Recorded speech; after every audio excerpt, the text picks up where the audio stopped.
You know you're living on an island in the middle of the South Pacific. Well, not the middle, actually, it's more the South Pacific, South Pacific. But you're living on an island where in the morning you go for a swim. This is in April, this is New Zealand's fall, Aotearoa's fall, our autumn. You go for a swim in the morning and it's a howling southerly. The wind's coming off the back of the backbone of the Southern Alps from Antarctica, whipping up at something like 120 kilometers an hour, maybe a little less than that, which is, I'm not sure how fast that is in knots, but it's freezing cold. And you go around the south coast of Wellington, which is all south coast of the ocean is the Tasman Sea, and the South Pacific Ocean is sort of on the other side. But you go around the bottom of the of the North Island here, which is where I am in Wellington here, where I live, and you see enormous swells of like between 4 and 5 meters, and you can't get in the water because the ocean's just the white waters won't let you in the water, and you want to go for a swim because you want to honour your word. You want to honour your word, which is every day of the year you're going to get in the water, in the ocean if you can, or in the water, a lake or a stream or a river or a pool. And I drive around the coast and find somewhere. I go to a place called Evans Bay, which is, if you live in Wellington, there's an area between the mainland and there was an island called Miramar Island, which was an earthquake in 1840, which pushed up all the land between the island and the mainland. It's now become Kilburnie, Rongotai, and Lyell Bay. I drove around the coast there to a place called Evans Bay, which is on the other side of the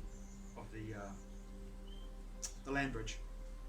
And I go down to the wharf and jump in the ocean there into the inner harbour of Wellington inner harbour. And you get out. The water's actually quite warm when you're in there. It's like it's not warm, it's cold. But you get out of the water, and it's freezing cold. The wind is hitting you, and you're cold to the core. It takes you 3 or 4 hours to warm up. And you come home, and you do your chores and that kind of thing, and you move around the city, and then you come back home, and then about 4 hours later, the southerly winds begins to stop, the sun comes out, and it feels like it's almost 20 degrees. You're living on an island. You're living on an island. Often I'm really hard on myself when it comes to my creativity and my creative efforts that I make in regards to creating books for Oho Arcade or projects for Oho Arcade. Now I've created 14 projects in 14 years, and I've held down a full-time job as well, often working between 35 to 60 hours a week. I've written incredible material, I've researched, I've read, I've compiled, I have written, work with my, obviously back and forth with my editor, my proofreader, my cover illustrator, my web designer for my books to be made into EPUBs. I've done a lot of work, but I'm also one of those people that is often hard on themselves because of the nature of the gifts that I've been given, and my gift is the gift of the ability to share creatively through word.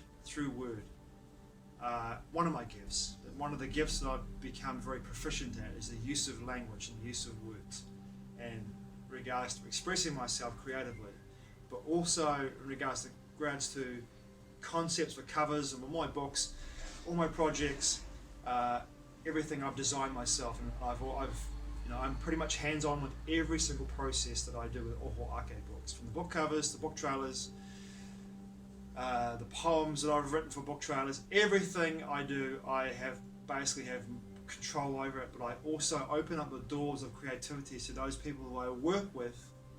They are able to come and bring in their element of their creativity with the work that I do. So I give them the space to be creative because I work with creative people. I want them to be able to express themselves as well in what they do.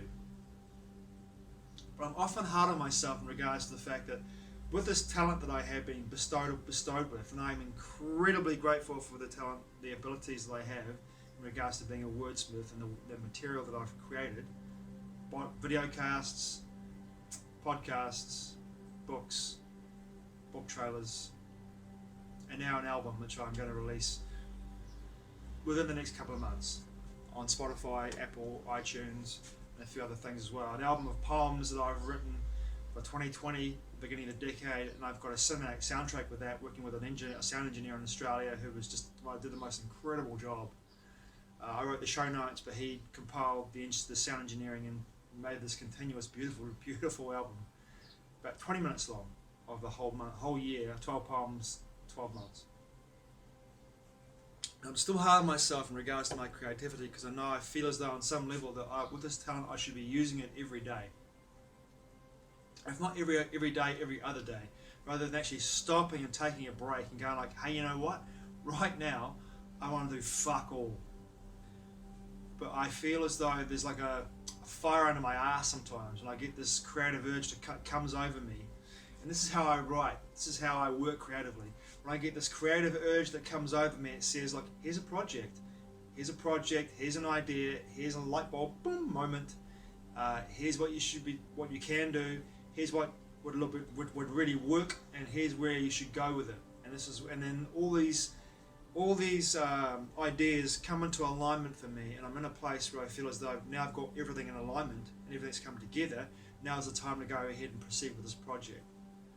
But lately, I guess in the last 6 months to a year, I have really felt like I just want to stand back and just go like, I've had enough. I've done this for 14 years. I want to do something else. I want to travel again, really, to be honest. I can't travel due to the nature of a medical procedure that I haven't had. It's making it very difficult for me to leave the country, let's put it that way, without taking a particular test that would give my DNA away to the official government and to other third parties. I don't want to do that. So I'm not going to do it. Until I can travel freely without actually having to go through that process, I'll probably travel internally for a while, and then at some point when I can actually travel freely without giving my DNA away to some corporation, I will travel.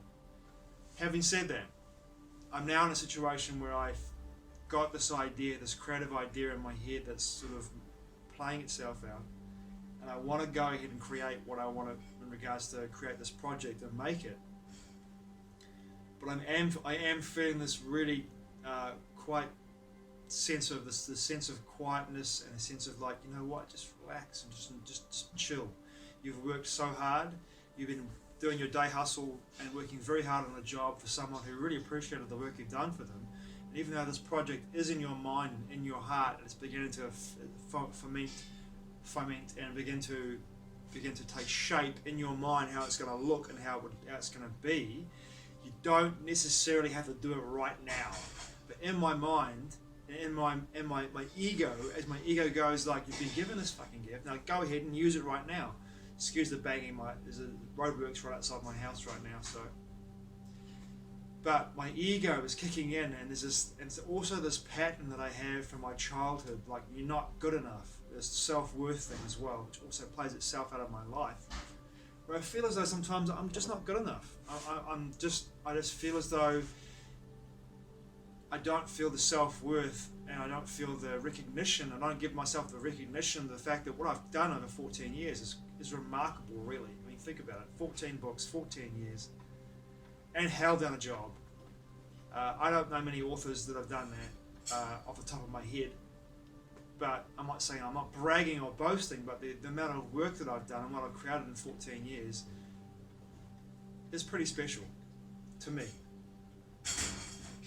But at the same time, I'm being hard on myself in regards to, I'm not being kind to myself enough to go like, you maybe taking a little break and just chilling out and just observing life and being at peace with life as it is, and just taking that time out just to relax isn't such a bad thing. And let this, because these poems that I've got in my head right now, this project in my heart that I've got right now that I want to create, isn't going anywhere.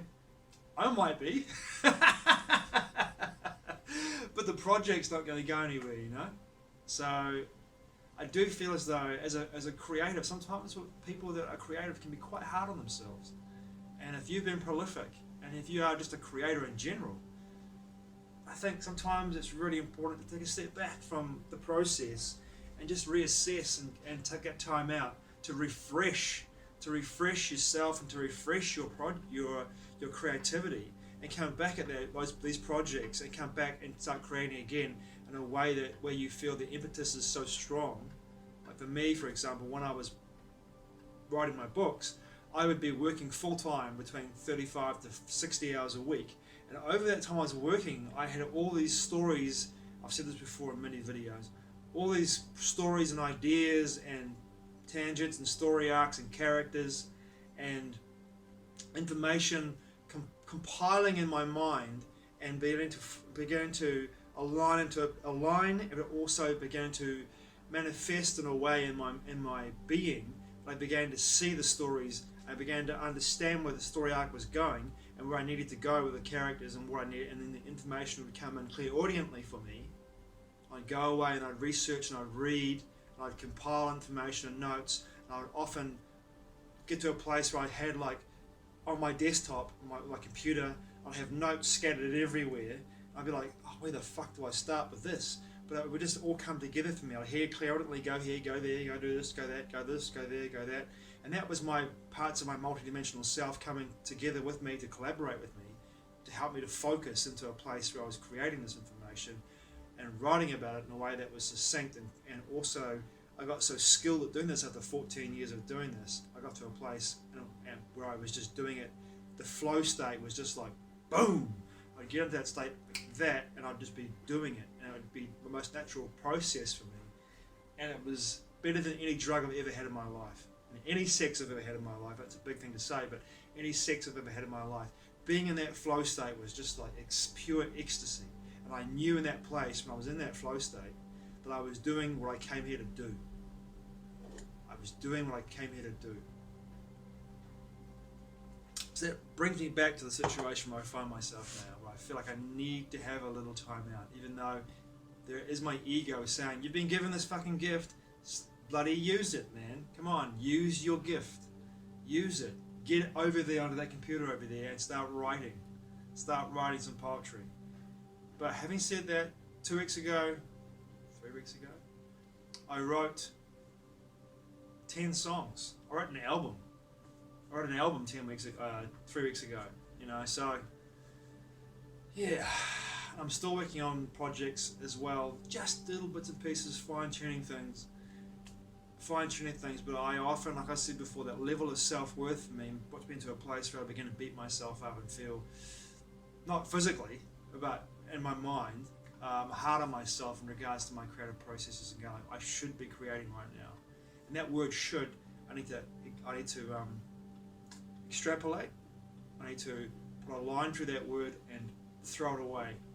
Crunch it up, throw it away. Should, guilty, forget, no more guilt for anything, really. And that, for me, I feel as though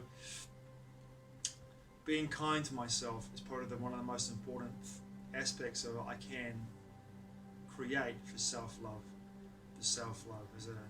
As a driven, creative person. That one of the greatest acts of self-love I can possibly have is to slow down and just be, and allow myself to be in the present moment and not worry about being immersed in the creative process all the time. Thanks for watching. I truly appreciate it. Mā te wā. I'll see you again soon.